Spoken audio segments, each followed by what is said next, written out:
We all are here because we have certain desires.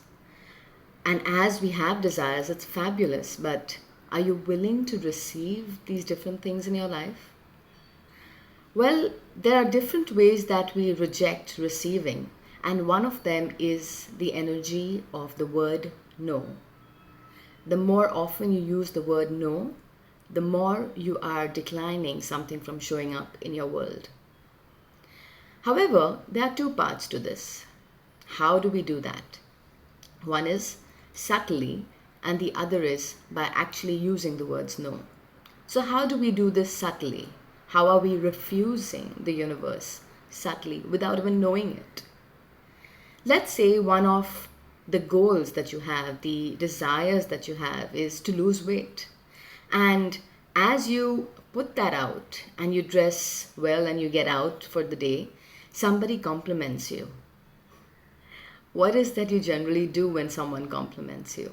When someone says, "You're looking lovely today," what would you say? "Oh, it's not me, it's the dress." "Oh, I haven't lost any weight, The weighing scale doesn't say so," or things as such.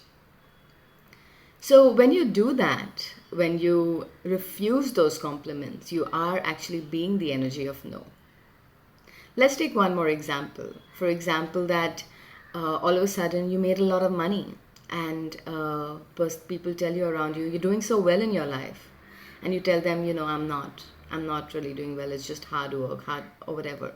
Where you're not willing to acknowledge and take a note of the fact that you are actually doing well, where you are actually growing in your life. You are subtly saying no. And you are refusing to have that energy or the acknowledgement of that energy in your life. You're blocking it. You're refusing the receiving of it and the growth of it. So it's essential that you start receiving it with a thank you, or yes, I'm really grateful for it. Look at it as a blessing, and it will begin to grow. The second thing is the word no, actually. The universe generally does not understand the word no.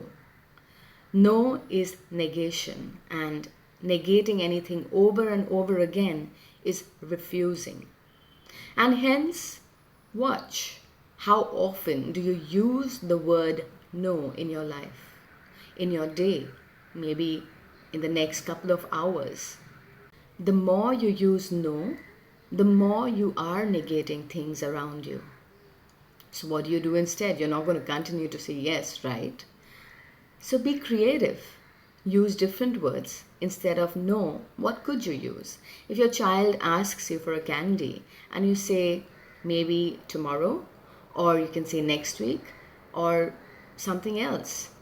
If a colleague asks you for a favor, you could say, "I'm busy right now." You can ask Judith.